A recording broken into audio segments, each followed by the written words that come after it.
So why are we having a conversation? You might wonder why we're going to have a conversation about economics. Because this is all about, we know this is all about power. We know that this is all about institutional structure. We know it's about having the bravery to use the tools that we already have that the American people already established in our government. But one of the questions that we've all been wrestling with is how did we miss for 40 years what it was that the neoliberals did? How was it that we missed all this concentration of power? How was it that when Senator Warren spoke 6 years ago, so many people reacted by, huh? Monopoly? America? No, cowboy capitalism. And then people slowly come to understand that that's not true. So there's a bit of a Rip Van Winkle moment here,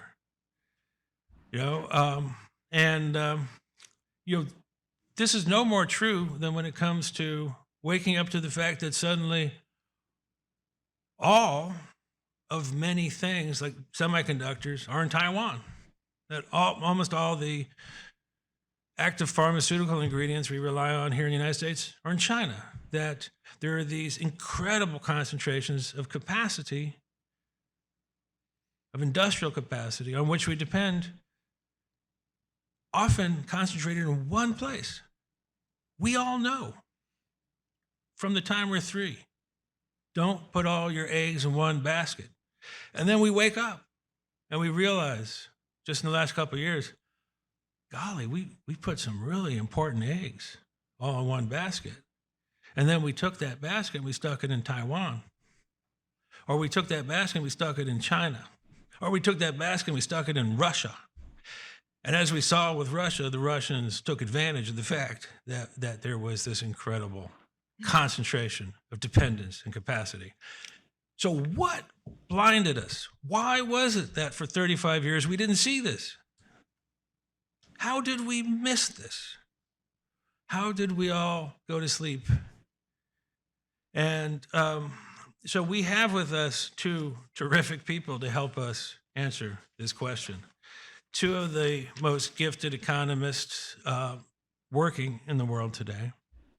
2 people who are extremely familiar with the intersection of anti-monopoly and economics, and who have been studying this issue in great depth in certain ways for way more than the last 6 years. So we have Luigi Zingales, my friend. He's a finance professor at the University of Chicago's Booth School of Business. Luigi's interests in research include corporate governance, financial development, political economy, and the economic effects of culture. He co-developed the Financial Trust Index, which monitors the level of trust Americans have towards their financial system. And this is really important. As director of the Stigler Center at the University of Chicago, Luigi, over the last 6 years, has led one of the most important studies of monopolization, antitrust policy, regulatory capture, and the subversion of competition by special interest groups. Luigi is also co-host of a really important and influential podcast, which if you haven't listened, you should. It's called Capital Isn't. And he is the author and co-author of a number of books, including A Capitalism for the People. Now, Cristina, I'll just let that stand for Cristina. So Cristina is someone who does not put up with BS of any sort. And Cristina is someone who has worked for many years as an antitrust economist around the world on all sides of the fight, as have many of our other friends. People have, in this business, you work on all sides of the fight. But Cristina has really become one of the leading voices in what has gone wrong and one of the leading fighters for what is right. So I'm actually just going to start. And with a sort of, there was a few weeks ago, actually a few months ago, we hosted a conference in Brussels. The Open Markets Institute did, and we did it with 3 other organizations: the Balanced Economy Project, Lobby Control, and SOMO out of the Netherlands. And one of the things that in the conversation, we had our friend Tommaso Valetti. He's actually on our on our advisory board, and he used to be, Tommaso, the head of the chief economist at DG Comp, which is the European Commission's sort of agency and for antitrust. And Luigi and Tommaso said some things that were just quite remarkable. He said these before, but I'm just going to quote them because he said them at this event. And we'll just start with this, and then we'll get into a conversation. So Tommaso said, so snake oil, BS.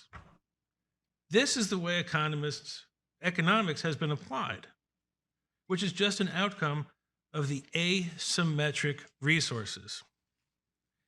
Economics is the perfect tool for corporations with market power because we are trained, it is ingrained in our brain to construct a trade-off on the one hand, on the other.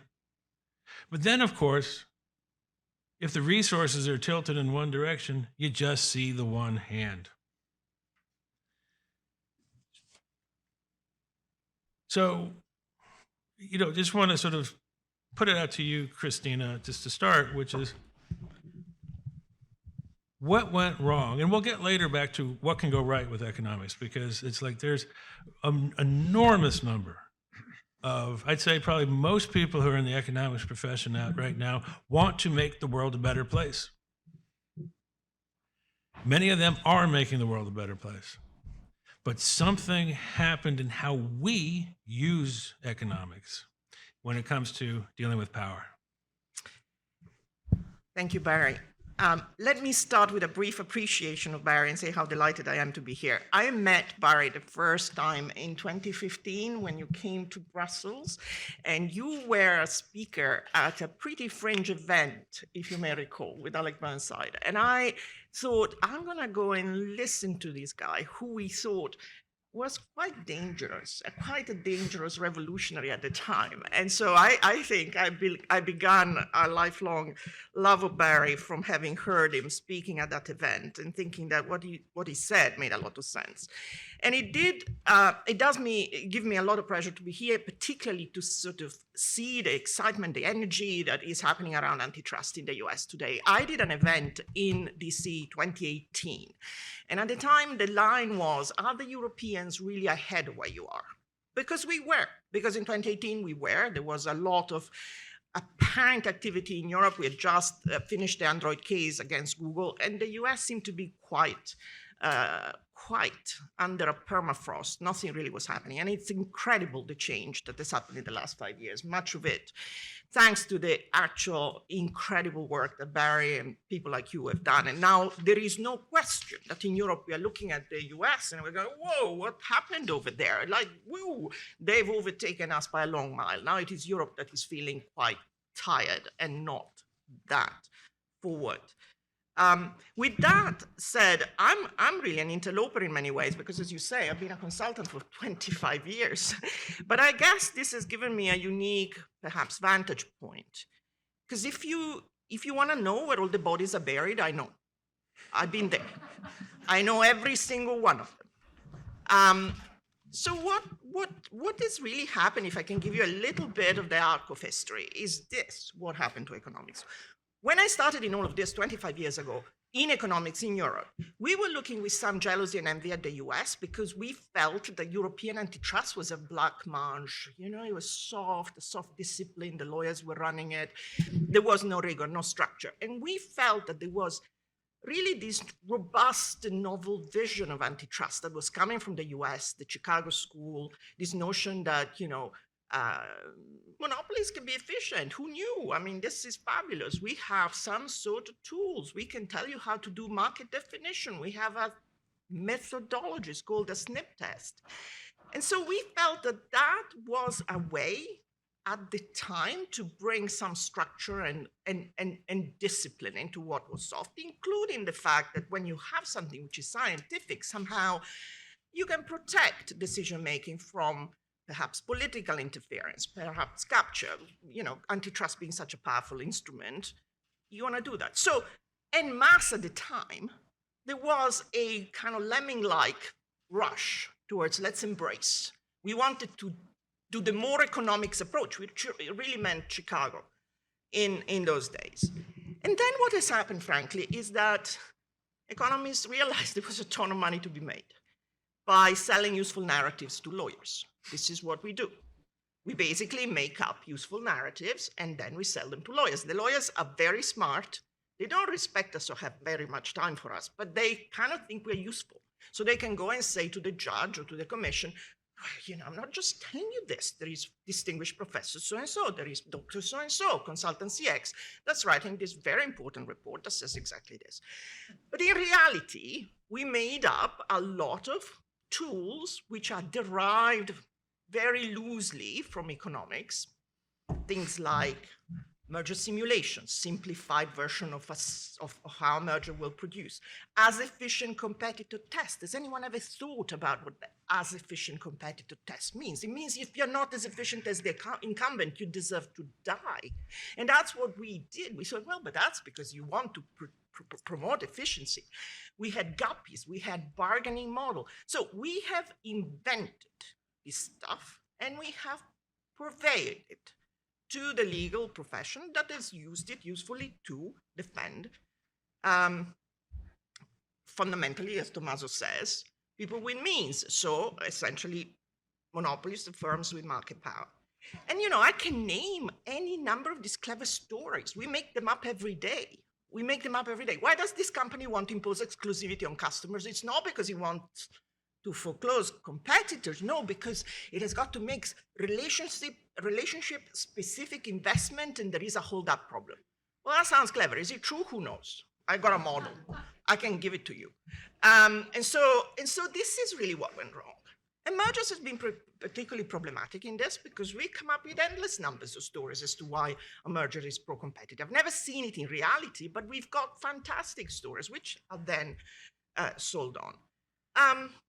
So really that is what has gone wrong. And I think we're beginning to see, and I'll conclude, we have seen signs. We are beginning as economists to see signs that not all is well. I recall being in a room in DC in 2015 when Peter Orszag and Jason Furman came to tell a group of FTC commissioners and DOJ functionaries and other regulators that they had done some research that showed that market concentration was increasing and margins were going up, and everybody was in total disbelief. Total disbelief. You're not measuring markets properly. You're not doing SNP properly. So your evidence is irrelevant. Now we moved on. But there's still too much money to be made providing these narratives. That's what's gone wrong. And we can talk about what the solution may be, but that's where we are. Thank you, Cristina. And actually, I just want to bounce it over to you, Luigi, because you spent 6 years, starting back in 2017 at Stigler, really sort of studying this intersection of anti-monopoly and economics. And the team you put together with Guy Rolnick, who actually spoke at the event in 2017, at the event where Warren spoke. The team you put together is a fantastic team, and this is probably is absolutely the single most important body of study and the most important effort to sort of get your hands around what has happened, what went wrong, what could be made right. Last year, at the end of the event, you said, consumer welfare is dead, but can you sort of talk a little bit about just your larger sense of, how did we end up following the kind of economics that Cristina just described? which is somewhat made up. So first of all, thank you, Barry, for inviting me. I need to explain, I think Cristina knows very well, I need to explain that I'm not an IO economist, and I came to study monopolies in a very indirect way, which explains why my interest and perspective is so different. So 20 years ago, I wrote a book with Raghu Rajan called Saving Capitalism from the Capitalist. And one of the things that we understood back then, looking at history, not at the current event, but looking at history, is that even democratic institution, even the rule of law as we know, is a function of the underlying structure of the economy. And the way I summarize these days is it takes a Latin American economy to have a Latin American president. It's not that in Latin America they have crazy presidents just because they're crazy. It's because the structure of the economy lead to certain kind of presidents. And so Raghu and I were completely ignorant of antitrust back then, but we said, we need to have some form of political antitrust, not politicized antitrust, but political antitrust in the sense of making sure that no group of firms or firms individually have too much influence in the legislative process or in the executive process, exactly like Elizabeth Warren, Senator Warren was saying. And then I look around, and basically nobody was sort of following this idea. Nobody was interested. And so 10 years later, I wrote another book, this time alone, the one you mentioned, A Capitalist for the People. And I repeated those issues. And basically, nobody was paying attention. And was my ignorance that I did not study at the time the history of antitrust and know that was the origin of antitrust. So I was just rediscovering the wheel. I wasn't doing anything particularly novel. And then, thanks to meeting Barry and a lot of other people, that I started to be interested in antitrust, but coming from, if you want, the concern about democracy first and efficiency later, rather than the other way around. And that is, I think, that the biggest difference with most of my colleagues, economists. And I think that how things could have gone so wrong, I think it is often the case, one step at a time. It's rare when people commit a crime, it's rare that they commit a crime right away, is they start to escalate slowly and they get away and then they escalate more. So I think that the process actually was a very benign one, is when Oliver Williamson was working as an economist at DOJ, and the then Attorney General told him, why don't you try to find an economic test to see whether a merger can be let through or not, which was like a reasonable thing to do, to try to see whether we can standardize this procedure and make it less complicated and random and less, as Cristina said, politicized, because let's not forget that Nixon was the one trying to use the antitrust to hit his political enemies. So that was a real concern at the time. And Williamson came up with a trade-off, but to his credit, to an economic trade-off, to his credit, he went out of his way to say, look, my naive trade-off ignores a lot of the stuff that are important, like the discontent of people for higher concentration, like the political effects and all those things. And these things are important. I just provide you a part of the picture and not everything else. But then sort of the economists took over and this simple test and forgot the rest. And all along the way, they made very strategic choices that individually they might be bad, but collectively they're terrible. So for example, in the Chicago tradition, one of the things that is very important are rent-seeking costs. And Gordon Tullock was the first one to point out that actually in a world where rent-seeking can be started without restriction, the entire rent extracted in monopoly will be wasted in rent-seeking. So the inefficiency of monopoly is not just the so-called Arbeger triangle, but is the entire rectangle of rents, because those rents are wasted in competition of people trying to grab those rents. Now, to me, that's a very important point that is completely ignored in the literature in economics, because it's never considered that, if you allow some form of market power, it's not that people are not going to try to grab that market power back.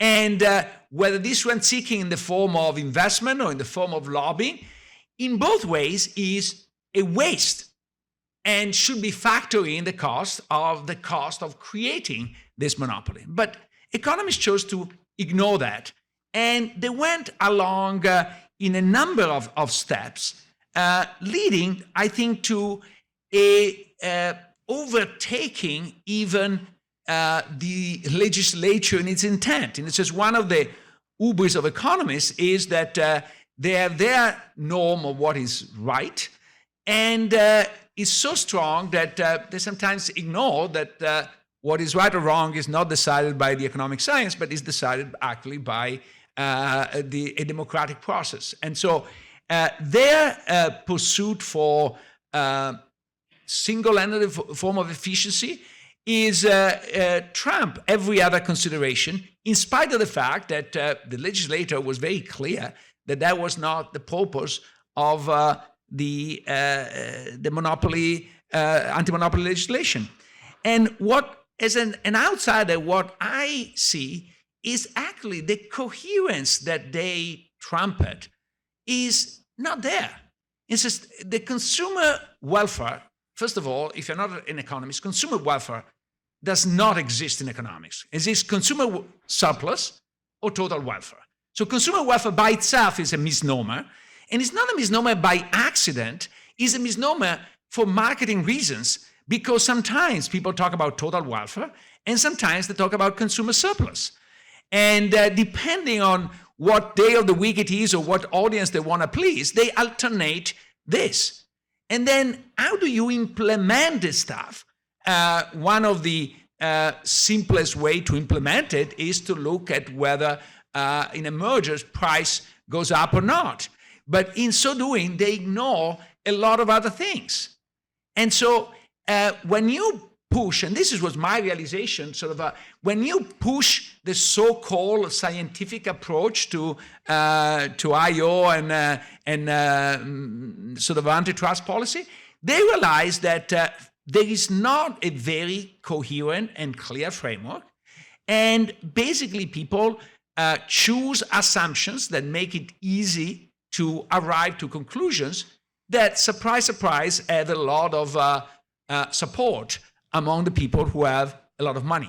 So eventually, ideas are selected not in basis of their theoretical appeal in economics or based on the empirical evidence, but in terms of what sells well in a certain community that is ready to reward people who have those ideas. So there is a natural capture of the entire profession in that direction, and it takes either extremely courageous women like Cristina, who are inside and willing to fight, and by coincidence, these people tend to be always women or outsiders, because if you are a man and you are on the inside, it's very difficult to actually criticize. Or outsiders like me, even if I'm an economist, I'm an outsider.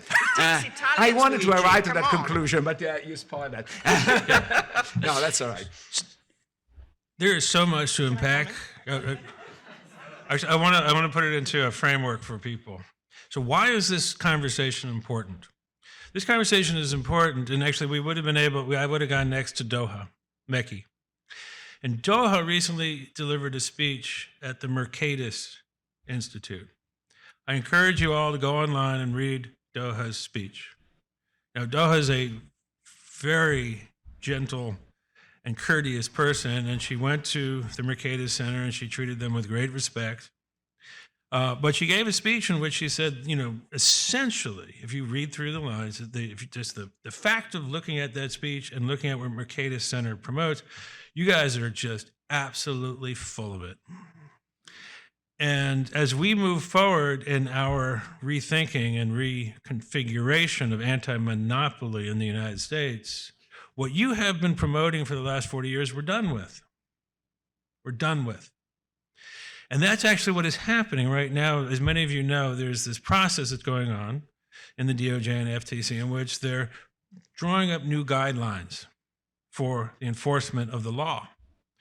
Now, how did the Bork neoliberal revolution get affected? It was affected through guidelines that were published in 1982, 1981, 1982, 1984, that put economics, that put pricing at the center of anti-monopoly and was essentially a green light for monopolization.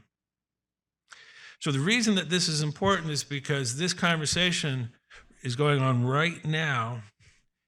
And so for us to understand the importance of that conversation, what Cristina and Luigi have just said is of fundamental importance. So, Cristina. Well, to the Italians, I have to say, not only, I mean, I have to give a shout out to Tommaso, whom you mentioned earlier, and also Andrea Coscelli, who was the CEO of the Competition and Markets Authority in the UK and has transformed post-Brexit that agency into quite a leading light in terms of, so there's something in the water, I don't know. But to this, I mean, what Luigi describes is the big context. I've been in it from inside, and the reality inside is that there is a cottage industry that goes on every day of the week out there in London, in Brussels, of economists essentially being hired to just come up with a justification. And you go and cook it, and you cook it some more if it isn't helpful, and then you cook it some more, and then you decide whether to put it forward or not. And the justification is, as I say, a narrative, something which is not quite the pure theory, economic stuff that's printed in journals. There is a body of academic economists who are well-meaning and do I.O., and they absolutely do interesting things, but they live in an ivory tower.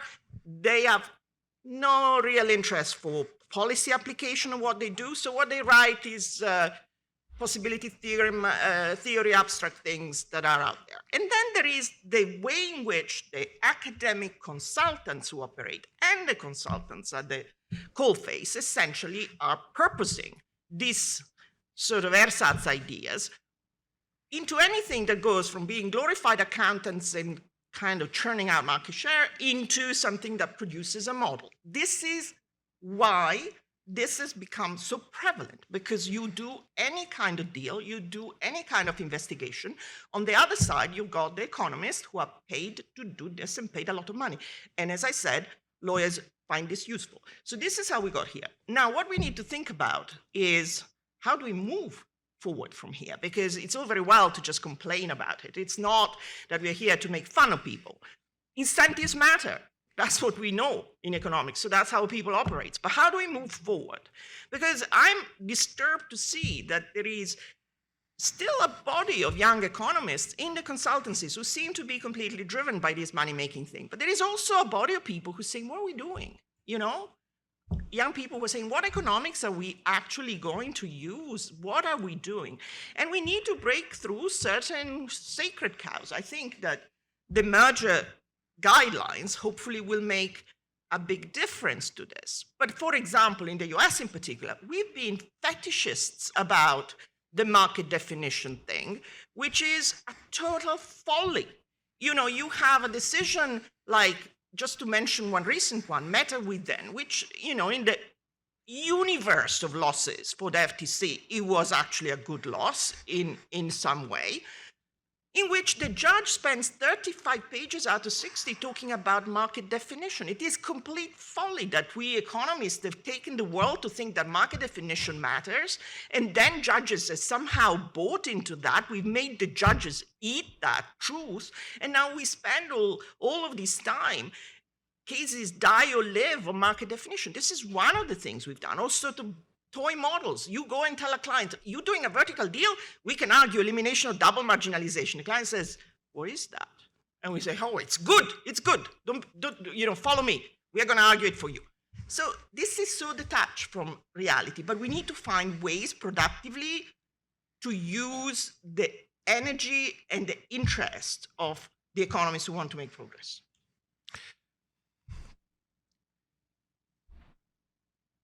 Luigi, the first year of your conference, 2017, you had Jesse Eisinger of ProPublica spoke that year. And what Jesse did is he did a marvelous job of tracing the money in economics and antitrust economics. So that's, if you want to learn more about that, I encourage you to read Jesse's books.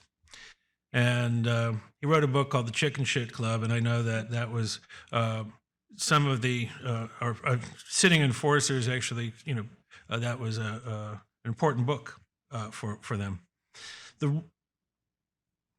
What I want to talk about just very briefly, because you and I spoke about this on the phone a couple of weeks ago, and there were two things that sort of came up in addition to the money. One was the structure of power within the Economics Academy, the fear that young economists feel before they get tenure, the fear that even tenured economists may feel about being parked on the outside, excluded from society if they buck the rest of the academy. Years ago, I sat down with Paul Krugman, and we had a long conversation about power, because he was writing at that time a lot about monopoly. And I said, Paul, this is not a science. He goes, of course it's not a science. Of course it's not a science. I said, yeah, but you took a Nobel. You took a Nobel Prize that's basically claiming that this is a science. I said, would you ever hand back that Nobel and say, this is just a bunch of bunk, this is not a science, this is political economics? And he laughed, but so what is the role of things like being up for a Nobel Prize? What is the role of being afraid of the black ball when you're up for a position? What kind of role does that play in sort of policing thought within the Economics Academy? So one thing that economists tend not to do is study sociology, and as a result, they don't understand the sociology of their own profession. And I think that one thing that I experienced firsthand on a different topic is the power of being ostracized in a certain group. And economists are very much looking at their relative status in the profession. And the worst thing that you can do is being bunched with the pariah, the outsiders, the one that don't belong to the club and might appear as, quote unquote, populist. I think that the term populist is used in a dispregiative way to label the people who are not serious, who are not... And I think a lot of people are afraid to speak in that direction. It's a bit like I have a lot of colleagues, even in the journalist world, that are afraid to raise any doubt about the vaccines, even if they're vaccinated, is because the moment you raise any doubt, you immediately label a no-vaxxer, and no-vaxxers is terrible, and so you are afraid. And I think that the economic profession has succeeded in making some of the criticisms tantamount to being no-vaxxers. And so people are afraid to be no-vaxxers or even raise some question on vaccines. In the same way, they are afraid to question anything of the received wisdom. But this is where I think that the big advantage, because there are two fights that we can have. One is a fight within the framework of IO to improve on the margin that framework. But there is a more important fight, in my view, to do the horse move in chess, which is to bring the fight on a different dimension, which is on the dimension of the political freedom, where economists have not, I think, outlined a framework. but where we need to develop a framework because this is important, and where, following up on what Senator Ward was saying, we can get consensus on both sides of the aisle. Because I think that everybody is now realizing the power that choke points have in shaping what we say and what we don't say. And the fact that one or two organizations can make the difference in whether you can basically diffuse what you think or not diffuse what you think is much more important than even sort of a little bit of an extra cost or a little bit of extra price here and there. And I think that this relationship between the blackmail power that you have by being a large producer, I think is the first thing we want to look at. And the second, something I did learn in Italy, is one way in which a monopolist has an enormous power is by capturing all the intellectual elite. So in Italy, if you are a corporate lawyer and you want to make any money, you have to basically be a lawyer of 2 or 3 of the large corporations. And so if you want to have a fight against this large corporation, there's no chance you're going to get any of the decent lawyers, because either they are working with this corporation or they desire to work with this corporation. So that's the end of the story.